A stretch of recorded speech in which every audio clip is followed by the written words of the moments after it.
নতুন করে রাজ্যের আরও 4 জেলায় অফিস বিল্ডিং তৈরি করে কর্মী নিয়োগ করে অর্থনীতি ও পরিসংখ্যান দপ্তরের অফিস চালু করার প্রক্রিয়া চলছে। শনিবার পরিসংখ্যান দিবস উপলক্ষে রবীন্দ্র ভবনে আয়োজিত রক্তদান শিবিরের উদ্বোধন করে এই কথা বলেন মন্ত্রী বিকাশ দেববর্মা। রাজ্য সরকারের অর্থনীতি ও পরিসংখ্যান দপ্তরের উদ্যোগে শনিবার পালন করা হয় পরিসংখ্যান দিবস।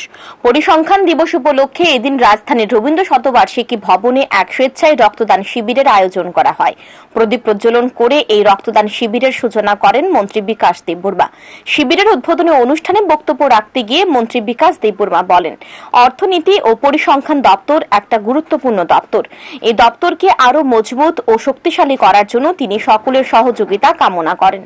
তথ্য সংগ্রহ করে ত্রিপুরা রাজ্যকে আরো মজবুত ও শক্তিশালী করার জন্য দপ্তরের অফিসারদের কাজ করার আহ্বান জানান। মন্ত্রী বিকাশ দেববর্মা আরো বলেন, বর্তমানে রাজ্যের 4টি জেলায় অর্থনীতি ও পরিসংখ্যান দপ্তরের অফিস রয়েছে।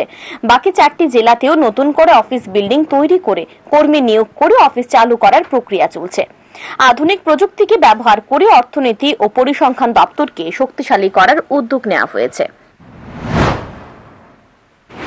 4টা ডিস্ট্রিক্টের মধ্যে আমাদের অফিস আছে। এখন আরো 4টা ডিস্ট্রিক্টের মধ্যে আমরা আগামী দিন আমাদের অফিসগুলি নতুন অফিস বিল্ডিং করে স্টাফ নিয়োগ করে আরো কিভাবে আমাদের এই ডিপার্টমেন্ট ডাটা কালেকশন করে আরো আমাদের এই ত্রিপুরা রাজ্যকে এবং ভারতবর্ষকে কিভাবে এগিয়ে নেওয়া যায় তার জন্য প্রচেষ্টা আমরা করছি।